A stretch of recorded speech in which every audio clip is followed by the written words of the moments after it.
The next Tomb Raider game has had some huge leaks, some big stuff. The fandom is in an uproar. It seems almost unanimously that people do not like this direction, and there's just a lot for me to unpack in this video. So let me just get to it. What's up, everyone, my boomers? It's me, Melanie Mac, here on my nerdy commentary channel, Melanie Mac Go Boom. Thank you all so much for hanging out with me today. So this dropped, it's been a few days ago.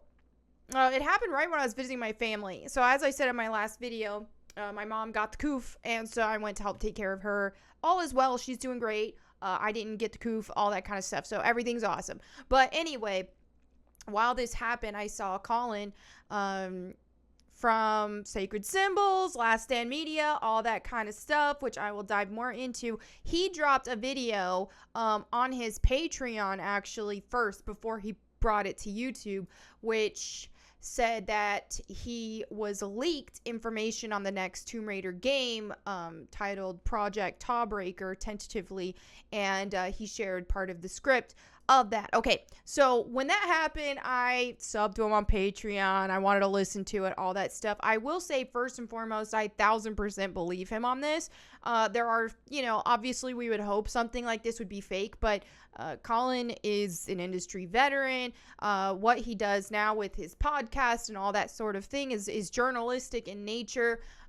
He is not the type of person that I have seen. He's a mutual of mine. I don't know him super well or anything, but from what I have seen, he's not the type of person who would just be making stuff up.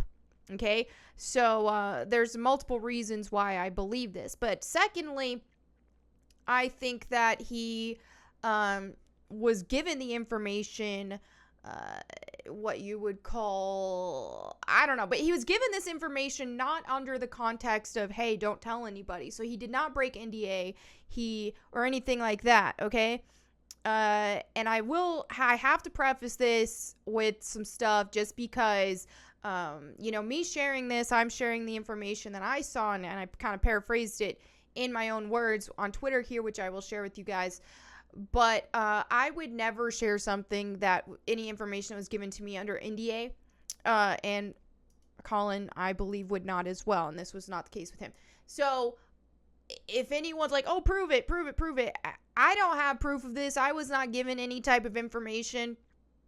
Any of this information. I have been under NDA multiple times, with various video games, and I do not publish anything that I've been given under NDA. So everything I am talking about here and I am speculating on are things that I am discussing from this leak, and not from anything that I have ever been told. I had not been told anything about any upcoming Tomb Raider stuff in years, okay? So this is all just my speculation given on what we've been given, because the knowledge I have about future of Tomb Raider at this point is non-existent. So now that that's been said, let me go in here. This is what I've shared from after I listened to what was said. Now, if you want to find out more, you can watch it right here. It's just titled Jawbreaker, Sacred Symbols. They read the script. It was for a casting and all that kind of stuff. They read the script. They go over everything. He had to change the thumbnail on it, which because of a DMCA, all this kind of stuff, which I will go into that here in a little bit. There's a lot of ground to cover here, so it's going to be a long video. So this is what we have so far, the new alleged game leak / rumor from a voice acting casting script. So the code name is Project Jawbreaker. It has a grounded tone with fantastical elements, which again is what we've already seen in the rebooted games over the past nearly decade. They're casting an authentic British voice actress in her 30s, 5'6", athletic. I want to say they mentioned they're looking for someone along the lines of like an Emily Blunt type. That seems good. This is good so far, right? For the most part, except this, I don't like grounded tone. I want to be fighting dinosaurs and stuff, but let's continue. So Lara is experienced with years of protecting artifacts and adventures and going on adventures. I don't like the protecting artifacts thing. It goes against everything Lara Croft was created to be. She plays for sport. She has this thrill for adventure. This is Crystal Dynamics trying to make Lara Croft also, this image is a concept art for Rise of the Tomb Raider, by the way. It's not anything leaked or anything like that. I just used it for visual purposes. But yeah, anyway, so this goes against how she was created to be. Lara Croft was never supposed to be a hero. She did everything she did for her selfish pleasure out of it, dude. She got a thrill out of it. She was a thrill-seeking, adventure-loving, and if anybody got in her way, good or bad, she'd take out that threat. Now, I made an entire video on this recently going on what I think the future of Tomb Raider should do. And you can see that. I'm not going to rehash everything about that. I spent a ton of time on that video. So if you want to watch that, I'll have it linked in the description. All right. So here's some more. So the family drama has been left behind. Lara's moved on from that. No more daddy story, mommy story, any of that. Thank goodness, because that was so annoying. However, it does get worse, okay? Sounds good. A lot of this sounds good, but then it gets worse. Lara's adventures reached tabloids and the media and inspired a new generation of Tomb Raiders. All right, whatever. But then Lara Croft struggles with loneliness now. Of course, they can't let Lara Croft be a power fantasy who just does what she wants because she wants to do it and get a thrill out of it and lead a fulfilling life independently. They have to make you feel sorry for her because that's what Crystal Dynamics does. Also, they like to keep her short. 5'6" isn't short. I'm like 5'6", maybe a little taller, but I'm about 5'6". So technically taller than average in the US at least and the UK. But here's the thing is Lara Croft was created to be like this tall, athletic, like muscular, 5'9". You see her in all the classic games. She's as tall as a lot of the guys. She's supposed to be physically intimidating and, curvy build, all that. Like she's supposed to be this unattainable power fantasy. And so that's one reason why they want to make her smaller is that they want to make her less threatening. And I can't stand that. I don't like it. And even though Lara Croft is like my height now, some people fail to understand that not everybody, apart from this narcissistic Zoomer generation, wants to project themselves on their favorite characters. I don't want Lara Croft to be more like me. Okay? I want to look at Lara Croft as a power fantasy. That's how things were for most of us up until like this, not everyone in this Zoomer generation, but what they're trying to push to everyone in this Zoomer generation of instead of us just admiring these power fantasy characters, we're supposed to have characters be more like us now, which is just ridiculous to me. Okay, so let's continue. So now she's struggling with loneliness. Of course, they can't get away from personal drama with Lara Croft, which is ridiculous. Lara encounters a mysterious cataclysm that she cannot face alone, so she has to work with a team of Tomb Raiders now to save the world, essentially. And then you'll find a lot more in his video here. Not only that, but finally, last bullet point here, Lara Croft has romantic scenes with another woman, okay? This is just another example of what I feel like, first of all, Crystal Dynamics gets all of their inspiration from Naughty Dog because what they've done for so long is just mimic Naughty Dog with Uncharted with Tomb Raider, and now they're trying to create some love interest with Lara and another woman, I don't know, inspired by The Last of Us or something like that. So this is where we're at, and they feel like they'll be able to deflect any negative criticism because, it's just homophobia. Now, this is what is interesting about this tidbit of information and all this is that it is nearly unanimously negative from the fan base, okay? And the fan base has tons of gay men in it. And most of them, from the data I've seen on social media, on forums, etc., is almost unanimous even among the gay men. They don't want to see Lara Croft with a woman. And there's multiple reasons for this, but yeah, Lara Croft, to me, it's just like forcing forcing something new on a character that had never existed previously is insulting to, you would think, the LGBT community in this kind of case. So for Lara Croft, who has, in the games for the most part, up until like Angel of Darkness, there was Curtis Trent, so there was hinted of, and apparently according to some of the sources, some of the developers, that it was intended that there was going to be a romantic relationship with Lara Croft and Curtis Trent there, which I didn't want at the time. I've never liked to see Lara Croft in any type of romantic situation, which she was in spin-off materials with men. She like with the movie, or like Cradle of Life, Tomb Raider Cradle of Life, the movie with the comics and all that kind of stuff.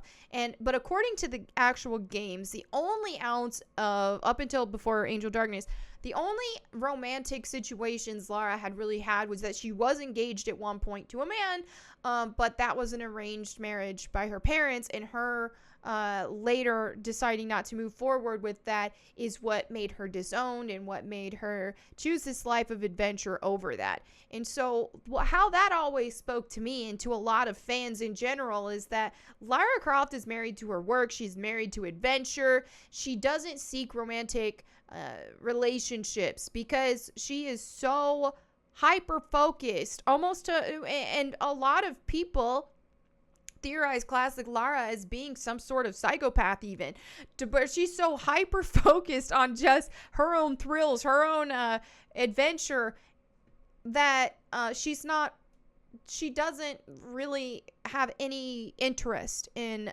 romantic relationships. I personally liked that angle with Lara because I see Lara as like this unattainable fantasy. Okay, she's a power fantasy. You either want to be her or be with her, but whichever the case may be, it's not going to happen because she is just so far above and beyond anything that we could hope to achieve, attain, or obtain. So, and I've gone over this in that one video. So that's how a lot of the fans see her. And so to constantly go through these efforts to humanize her and to give her relationships, it really takes that away.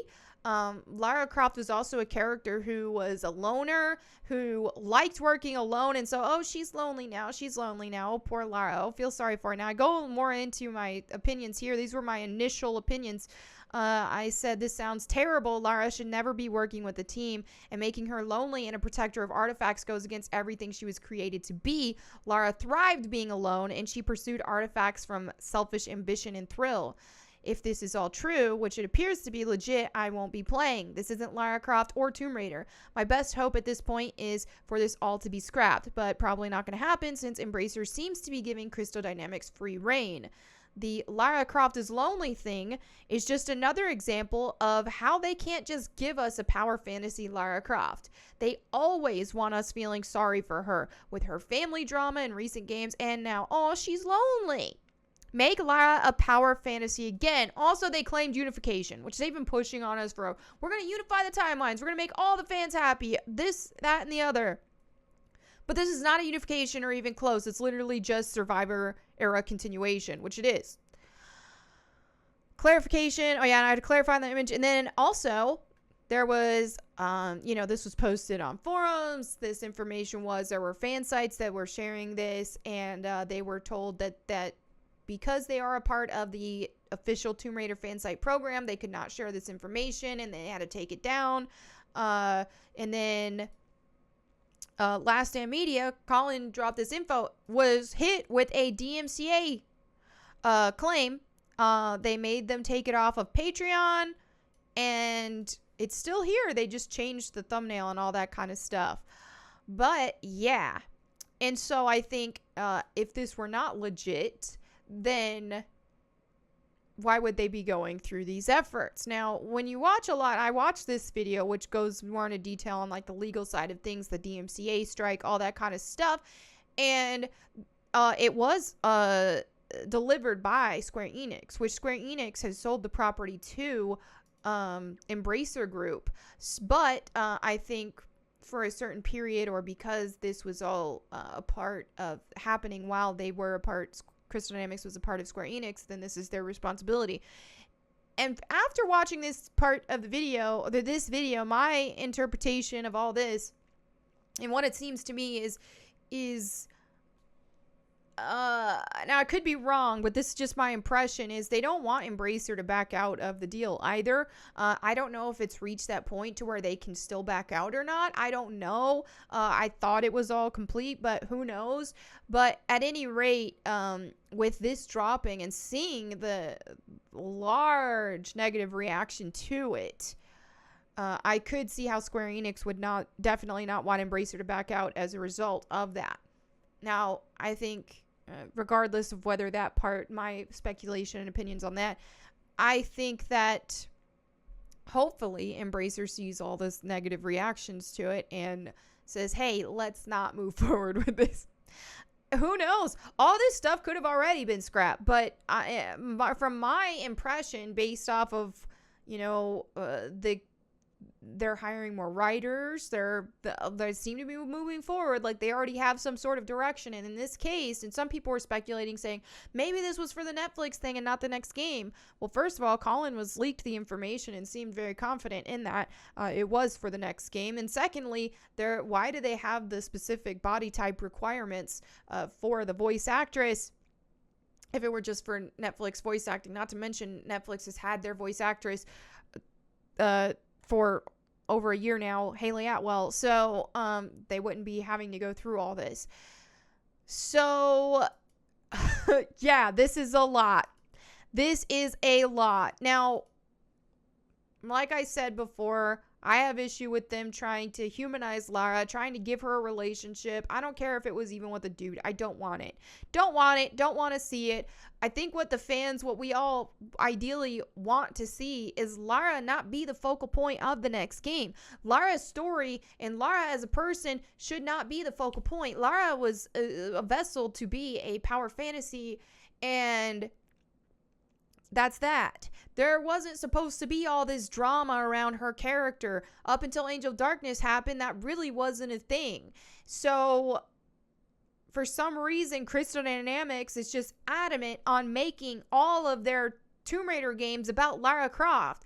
And to me, it's because I guess they're just not that confident in what they can do with the actual gameplay and letting the story tell itself in the gameplay. That's what Crystal Dynamics does. They do dramatic stories. They did it with the Avengers too. It's just, that's what they focus on. They focus on drama and dramatic storylines. Soap opera games. That's what they like to do. But from my perspective, this seems to be up the alley of what Crystal Dynamics would do and would want. Also, gameplay-wise, this would give them an excuse to use a lot of what they've already created with the Avengers, which is a team of superheroes. They can use what they've already, assets, all that sort of thing, animations, structure. They can already use a lot of what they've created for the Avengers with, instead of a team of superheroes, a team of Tomb Raiders. It very much seems like a thing. And I don't like it. I think Crystal Dynamics' best thing they've ever done was Lara Croft Go, which is a puzzle game. And again, I don't even know the extent of outsourced with that and all that. But Lara Croft was there. She saw puzzles and stuff. It wasn't about her. It wasn't about her story. It was just solving puzzles and all that kind of thing. And that's just what I miss from classic Tomb Raider games, is that, okay, here's the focus. This mystery, this myth, Lara Croft is after an artifact because of the thrill she gets out of it. She's a grave robber, essentially. And I saw someone mention, he goes by the name of Charmed, made such an amazing point and said, you cannot stop trying to make, and I'm paraphrasing, stop trying to make Lara Croft some hero. You cannot make Lara a noble person. Lara Croft is a grave robber. A Tomb Raider is a grave robber. You cannot turn that into a noble, heroic thing. Stop trying to force that, okay? And so in doing so, it's the equivalent of, let's change Grand Theft Auto to a game of feeding the homeless. It's like, So that's what they're attempting to do, and I've seen theories, I've seen people speculate and the fandom about it. And when you see the script and all that kind of stuff, it appears that she's after that this takes place in India. Again, this is all fan speculation. It appears this takes place in India, and the names, some of the names that Lara talks to are names of Indians, people from India. So in that case, I think they're able to try to make Lara Croft not some grave robber here, in that, oh, let's rightfully return this artifact to where it belongs, to the Indian people.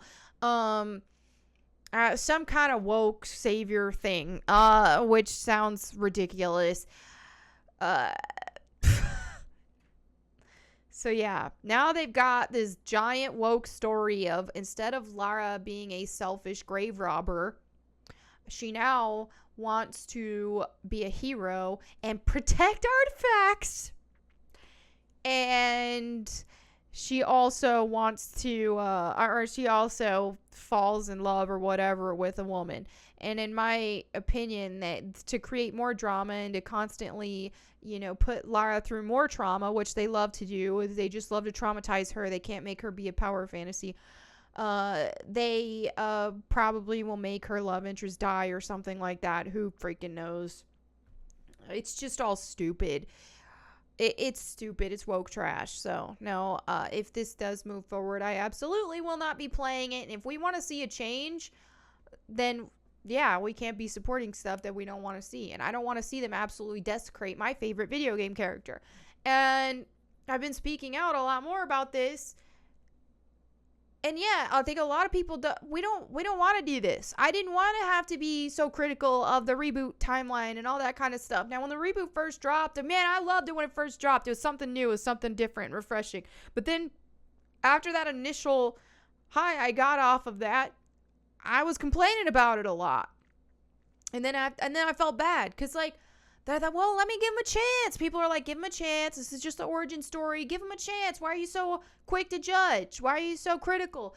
It's not fun to be critical. It's not fun to sound like a hater. I don't enjoy it, especially now, this many years down the road, where I've met a lot of the people on the development team and I've made friends and all that kind of stuff. I don't like doing this. I don't enjoy it. I don't enjoy knocking all this because I know it hurts some people's feelings. I've had them reach out to me and tell me that it does. But that's the thing is this isn't a personal attack on people and individuals, but this is me having a problem with what happened to my favorite franchise. I mean, I've been a Tomb Raider fan since I was a kid, like a preteen, dude. So I'm 35 years old now. Lara Croft has been a part of my life for most of my life. And just because I've made friends who work for the companies now involved doesn't mean that I'm supposed to just abandon that and just blindly approve of everything they do. This isn't Tomb Raider. This isn't Lara Croft. This is something completely new and it's something completely different. And I will speak out about it. If I lose friends in the process, hey, that sucks. But I can't lose my integrity, and I can't just be forced into silence in fear of people not liking me. Because this is, at the end of the day, I'm not criticizing people. I'm not judging people. I'm criticizing a work that I don't like. And I'm allowed to do that. So this is just where I stand now on this whole thing. They've absolutely desecrated Lara Croft and Tomb Raider. People have said, oh, this is her origin story. This is her origin story. And, it was never intended to get Lara Croft back to where she was and what she was created to be. That was never the case. They just said that to make us shut up. And it worked for the most part because most of us did. Most of us gave them a chance. Most of us praised them for little tidbits of things that we liked. Little scraps that they would throw at us to get us to shut up. And because we had good faith that they were going to try to bring Tomb Raider back to us. That they just needed to get through this process first. But what this shows and what the 2 games after the 2013 game showed is that was never the case. They never wanted to give us Lara Croft again. They never wanted to give us Tomb Raider again. They wanted to uproot it and make it their own thing. That has always been their intention. And no matter how many bones they try to throw at us, no matter how much they say, oh yeah, just give us some time. Just give us some time. She'll be the Lara Croft you wanted her to be. She'll be the Tomb Raider you wanted her to be. that's just been speak to shut us up. That's never been the truth. So yeah, I could go on and on in this video. If you want to see my opinions on what the future of Tomb Raider should do, check that out. I have it linked in the description. But this is where we're at. I am so sick of seeing this progressive woke stuff uproot and change absolutely everything. They're going for our entertainment. They're going for everything, okay? Not even just our entertainment. And I speak out on this stuff, and then on a future video, which hopefully I can get that out within the next couple of days, I'm going to make a video about how even the progressive woke ideologies are trying to uproot even Christianity, because that is a huge thing. And that's why because this video is so long, and because I'm making a video on this topic, I didn't prepare a verse, because I do like to share Bible verses in my videos because it's part of me. And I like to do that. But in this one, I didn't prepare anything ahead of time because I knew this was going to be a really long video. Also, I've got a whole video that I'm about to drop about how the woke progressive movement is now coming for our religions as well. And in this case, Christianity, which is my faith. So anyway, there you have it for this video. It's a long one. I could have went on a lot more, but feel free to let me know what you think in the comments below. Have a dialogue there. I think it's very important that we speak out on this kind of stuff. I did not share any of this out of malice, out of hate. I shared it because, first of all, it's public information now. And second of all, I don't like what they're doing. This wasn't anything that was told to me in good faith that I wouldn't tell people. In those cases where I have been told stuff, whether I've been under NDA or not, or just in good faith, hey, I found this out, don't tell anybody, I won't. But this was not the case. This is how I found out, was from this video, and this is why I shared it and why I am continuing to share it. But yeah, I don't see, in terms of anybody looking to me for any official sources, any official information from Tomb Raider and from the companies themselves, unless Embracer reaches out and actually wants my opinions on anything for any type of consulting thing, which probably ain't gonna happen. It's most likely not gonna happen. I think that my videos have burned bridges with Crystal Dynamics, and my social media posts and stuff, because they, like I said, they've already shared with me years ago how it hurt their feelings that I was critical about their products. And so, hey, I know that's part of what speaking out is, and this is why a lot of fan sites do not share their honest opinions. There are fan sites that do the whole kumbaya, let's all get along, no Lara left behind thing, but they're having conversations with me and other people in private about how much they hate what Crystal Dynamics has done to Tomb Raider, even from so far back as Legend. But they won't speak out, and you know what? Hey, I ain't even mad at them for it, because like, it's no fun being seen as the bad guy, and you don't get to do the fun stuff. You don't get to be friends with everybody there because they're all mad at you. But hey, at this point, I'd rather be honest. I'd rather be honest and share my honest opinions than, get to consult with them on something that they don't listen to anyway, because I've been on that side of things. So, yeah. Hopefully at some point they will actually want to listen to the fans, and when that happens, hey, I'm here. A bunch of other voices that they could get a lot of great feedback from are here. Or they can just simply look on social media and see what we have to say. But at any rate, it doesn't seem to be a priority to give the fans what we want. And we'll see if that changes down the road. But this feedback has been so unanimously bad that, in my opinion, they would be absolute idiots to move forward with it. And that's a good way to get the franchise taken away from them altogether, which honestly at this point seems like would be a blessing for the fans, because they don't seem to intend to actually want to listen to us. But anyway, there you have it on this video. I will see you guys next time. Thank you so much for watching. In the meantime, go boom.